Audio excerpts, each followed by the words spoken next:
उपराजधानीत प्रेम प्रकरणातून धारदार शस्त्राने तरुणाचा खून झाल्याची घटना समोर आली. नागपूरच्या कळमना पोलीस स्टेशनच्या हद्दीतील घटना.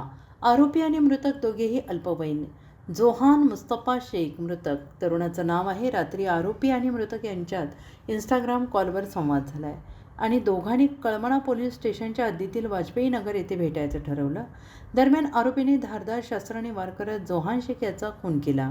पोलिसांनी गुन्हा दाखल करून पुढील तपास सुरू ठेवला आहे.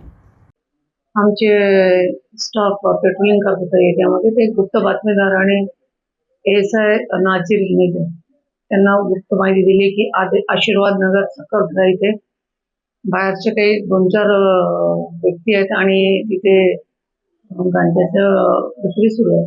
त्या गुप्त माहितीवरनं आम्ही ही माहिती वरिष्ठ अधिकाऱ्यांना दिली आणि त्यावरून मग आम्ही सापळा रचून ती रेड केली. त्यामध्ये युनिट 4चे अधिकारी आणि सर्व कर्मचाऱ्यांनी मिळून ही कारवाई केलेली आहे. यामध्ये जवळपास 3 आरोपी अटक केले आहेत. त्यांचे नाव आहे मोहम्मद अकबर, तो राहणार तेलंगणा. दुसरा आहे मोहम्मद जासिम वल्द, तो राहणार आहे मुंबईचा.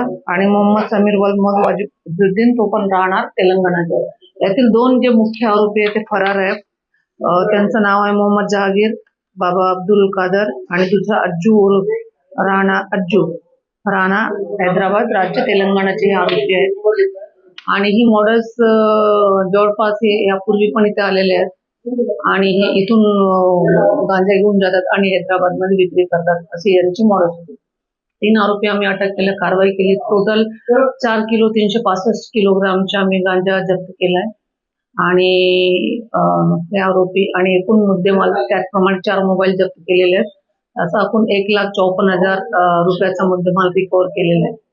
ही संपूर्ण कारवाई माननीय वरिष्ठ अधिकाऱ्यांचं मार्गदर्शन झाले आहे. माननीय CP sir doctor Ravindra Singh, सहायुक्त doctor Reddy sir, upper police आयुक्त Shri Vasant Pardeshi sir, detection sir मागणीकर सर, ACP पाटील सर यांच्या मार्गदर्शनामध्ये संपूर्ण कारवाई युनिट 4चे अधिकारी आणि कर्मचाऱ्यांनी केली. अटक आरोपी आणि फरार आरोपी बाहेरचे आहे. नागपूरला कुठे यायचे, कुणाकडनं विकत घ्यायचे की विकत घ्यायचे, काय पूर्ण माहिती?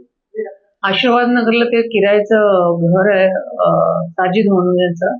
सज्जू तो पण फरार आहे. त्याने जवळपास ते किरायाने दिलेलं होतं आणि तिथेच ते वरचं रूम रिकाम होतं. तिथं कोणाच्याच नावाची सध्या अजून भेटलेलं नाहीये की कोणाच्या नावावर ते रेंटनं दिलेलं आहे.